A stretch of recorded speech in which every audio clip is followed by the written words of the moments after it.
Hello friends. आज हम पढ़ने वाले हैं कुमार गौरव सर का जो ब्रह्मास्त्र बैच है उसकी तीसरी क्लास।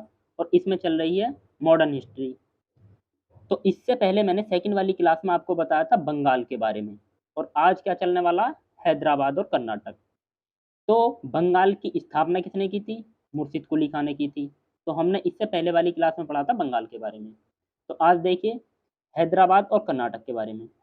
अब ये मैंने नक्शे में दर्शाए हैं कि हैदराबाद कहाँ पर है, तो यहाँ पर हैदराबाद हो जाता है और यहाँ पर ये कर्नाटक हो जाता है।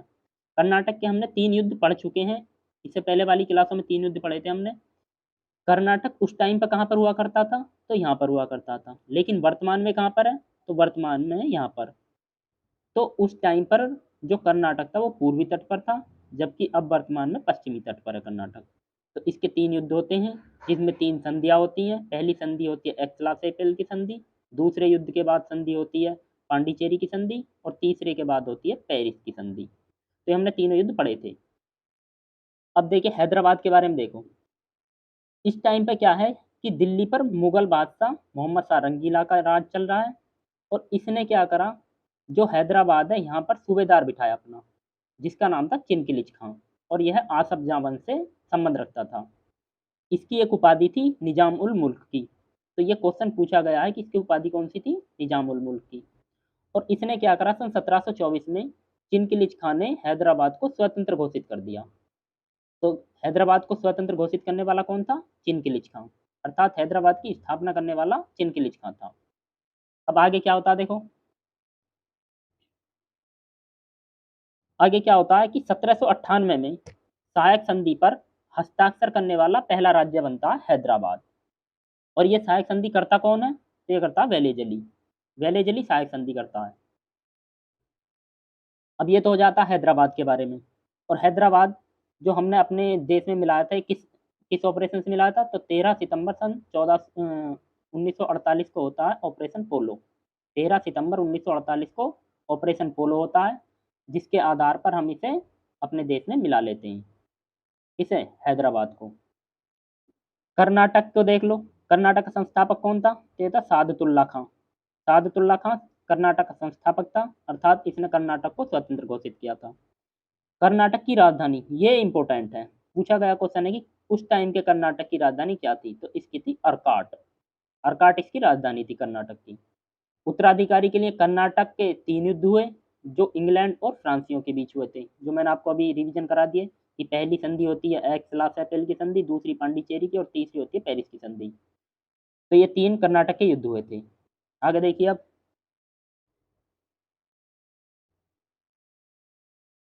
अब देखिए अवध के बारे में। तो अवध की स्थापना कौन करता है, क्यों करता है, ये सब देखने वाले हैं हम। यहाँ पर देखो, ये मैंने थोड़ा सा ड्रॉ करा भारत का नक्शा। यहाँ पर हम दिल्ली मान लेते हैं, यहाँ पर अवध, ये बंगाल का राज्य है, और यहाँ पर कर्नाटक, और ये हैदराबाद। तो अवध पे कौन था? मतलब जब दिल्ली पर मोहम्मद शाह रंगीला था तो उसने यहाँ पर एक सूबेदार बिठाया था। सूबेदार कौन था? बुरहानुल मुल्क। लेकिन इससे पहले हम देख लेते कि ये क्यों महत्वपूर्ण था। अवध जो था, यहाँ पर राज क्यों किया जा रहा था? क्योंकि ये गंगा नदी क्षेत्र था। गंगा नदी क्षेत्र था और उपजाई भूमि थी यहाँ पर। तो इसलिए यहाँ से रेवेन्यू बहुत आता था। तो ये बहुत महत्वपूर्ण राज्य था। तो अवध पर सूबेदार बिठाया। जो दिल्ली का बादशाह था उसने सूबेदार बिठाया था सादात खां को। सादात खां को सूबेदार बिठाया। इसकी उपाधि थी बुरहान उल मुल्क की। 1722 में अवध को स्वतंत्र घोषित कर देता है सादात खां। राजधानी फैजाबाद को बनाता है। किसकी राजधानी? अवध की राजधानी। तो अवध की राजधानी फैजाबाद को बनाता है। जबकि सेकंड राजधानी लखनऊ बनाता है कौन? आसफ उद्दौला। आसफ उद्दौला इसकी सेकंड राजधानी बनाता है लखनऊ। और आपने पढ़ा होगा कि बड़ा इमाम बाड़ा, तो बड़ा इमाम बाड़ा की स्थापना किसने करी थी? तो आसफ उद्दौला ने। और एक रूमी गेट है। तो रूमी गेट और बड़ा इमाम बाड़ा, इसकी जो स्थापना करी थी वो आसफ उद्दौला ने करी थी। अब देख लेते हैं हम, देखो कि 1739 में नादिर शाह ने पानीपत पर आक्रमण किया। ये तो आपको बताओ 1739 का युद्ध, नादिर शाह ने पानीपत पर आक्रमण किया। लेकिन इसमें अवध का जो नवाब था उसने कहा था कि पानीपत से अच्छा है आप दिल्ली पर युद्ध करो, कि दिल्ली पे ज़्यादा रेवेन्यू है, जो धन है वो ज़्यादा है। तब इसने कहा था नादिर शाह ने, अगर नहीं हुआ तो मैं तुम्हें मार दूंगा। तो इसके डर से, नादिर शाह के डर से इसने क्या करा, सादात खान ने आत्महत्या कर ली कि कहीं मुझे मार ही ना दे, इसलिए इसने आत्महत्या कर ली थी सादात खान ने। क्योंकि नादिर शाह को किसने बुलाया था, सादात खान ने बुलाया था।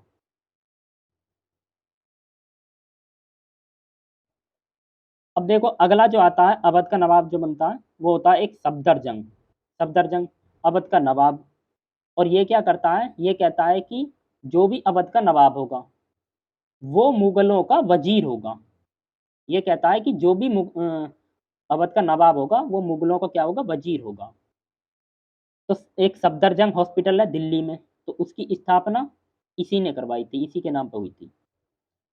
आगे इसका नवाब बनता है सुजाउद्दौला। सुजाउद्दौला वही सुजाउद्दौला जो 1764 के बक्सर के युद्ध में भाग लेता है। तो इसका अगला नवाब सुजाउद्दौला बनता है। और अंतिम नवाब होता है इसका वाजिद अली शाह। वाजिद अली शाह इसका अंतिम नवाब होता है जो 1856 तक रहता है। और उसके बाद क्या होता है, एक आउट टर्म की रिपोर्ट आती है। आउट टर्म की रिपोर्ट के अनुसार जो अवध है उसे कहा जाता है कि कुशासन के आधार पर घोषित कर दिया जाता है अवध को, और इसे ईआईसी में मिला लिया जाता है। तो कुशासन के आधार पर कौन घोषित हुआ था, तो अवध हुआ था। इसकी बेगम होती है वाजिद अली शाह की जो पत्नी थी, बेगम हजरत महल। 1857 की क्रांति में ये अवध की तरफ से भाग लेती हैं। जो 1857 की क्रांति होती है उसमें अवध की तरफ से भाग लेती हैं। तो ये हो जाता अवध के बारे में। अब चलते हैं हम नेक्स्ट मैसूर के बारे में। तो मैसूर का हम जो प्राचीन इतिहास है उसके बारे में देख लेते हैं पहले। देखो यहाँ पर पहले बहमनी साम्राज्य था और यहाँ पर था विजयनगर साम्राज्य। तो बहमनी साम्राज्य में दो रियासत थी, गोलकुंडा और बीजापुर। और विजयनगर की बात करें हम तो विजयनगर की राजधानी थी हम्पी, और इसका संस्थापक था हरिहर और बुक्का। तो विजयनगर के साम्राज्य संस्थापक कौन थे, हरिहर और बुक्का। ये क्वेश्चन पूछा गया है। और ये किस वंश से संबंध रखते हैं, तुलुक वंश से। जो विजयनगर साम्राज्य था वो तुलुक वंश से संबंध रखता था। इसका एक बहुत ही प्रतापी राजा था कृष्णदेव राय। कृष्णदेव राय इसका राजा था। इसके दरबार में अष्टदिग्गज रहते थे। जबकि आपने पढ़ा होगा एक अष्ट प्रधान, तो वो किसके दरबार में रहते थे, वो थे शिवाजी के दरबार में। तो शिवाजी के दरबार में अष्ट प्रधान और इसके दरबार में अष्टदिग्गज रहते थे कृष्णदेव राय के में। और इसने एक ग्रंथ लिखा था आमुक्त माल्यदा। आमुक्त माल्यदा ग्रंथ की रचना किसने की थी, तो कृष्णदेव राय ने की थी। अब इनमें क्या होता है, बहमनी और विजयनगर में संघर्ष चलता है। बहमनी और विजयनगर के बीच संघर्ष चलता है। और इस संघर्ष के लिए 3 युद्ध होते हैं ये। पहला था तालीकोटा का युद्ध, दूसरा था बन्नीहट्टी का युद्ध, और तीसरा था राक्षस तांगड़ी का युद्ध। तीसरा युद्ध राक्षस तांगड़ी का युद्ध। ये 3 युद्ध होते हैं इन संघर्ष के लिए। तो इस संघर्ष में क्या होता है, विजयनगर हार जाता है और इसका अंत हो जाता है। विजयनगर हार जाता है और इसका अंत हो जाता है।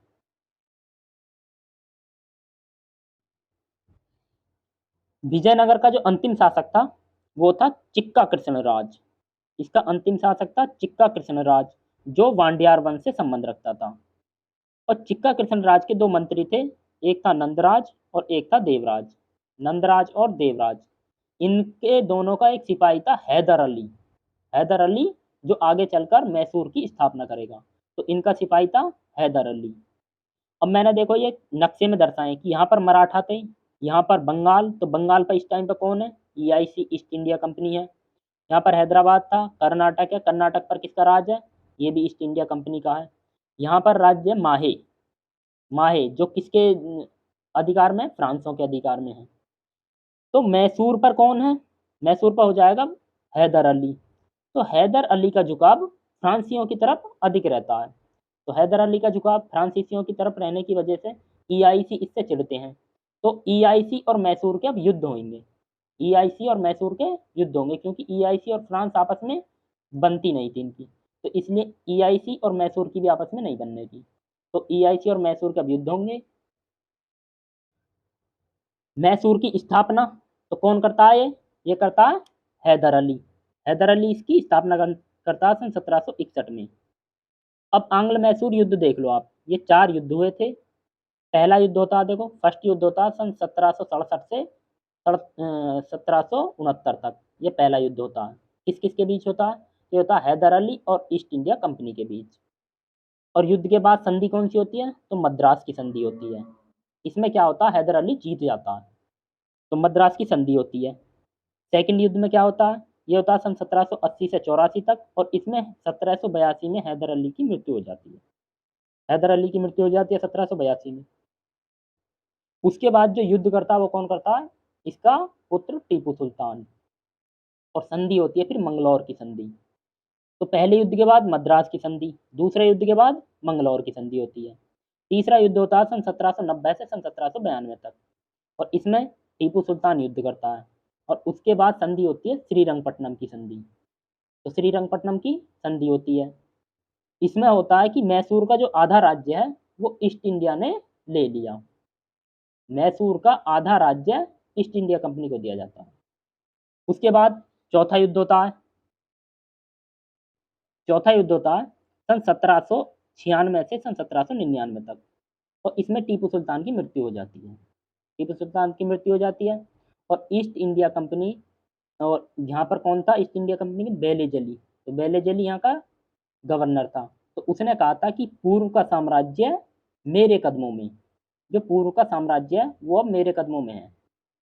पूर्व का कौन सा साम्राज्य था? जो मैसूर था, वो अब मेरे कदमों में है। अब देख लेते हैं हम टीपू सुल्तान के बारे में थोड़ा सा। तो टीपू सुल्तान हैदर अली का पुत्र था, और इसकी फ्रांस की क्रांति से यह प्रभावित था, और यह जैकोबिन क्लब का सदस्य था। ये इंपॉर्टेंट क्वेश्चन है कि जैकोबिन क्लब का सदस्य था कौन? टीपू सुल्तान। इसने क्या करता? ट्री ऑफ लिबर्टी मतलब स्वतंत्रता का वृक्ष कहाँ पर स्थापित किया था? श्रीरंगपट्टनम में। तो श्रीरंगपट्टनम में ट्री ऑफ लिबर्टी का पेड़ स्थापित करा था। और इसका एक कथन था कि भेड़ों की तरह लंबी जिंदगी जीने से अच्छा है शेर की तरह एक दिन में जीना। तो ये इसका कथन था। और इसका क्या काम था? देखो, नौसेना के निर्माण का प्रयास किया था इसने, माप तौल की नई पद्धति चलाई थी, कैलेंडर प्रणाली, रॉकेट प्रणाली का प्रयास किया था। तो ये इसके कुछ कार्य थे।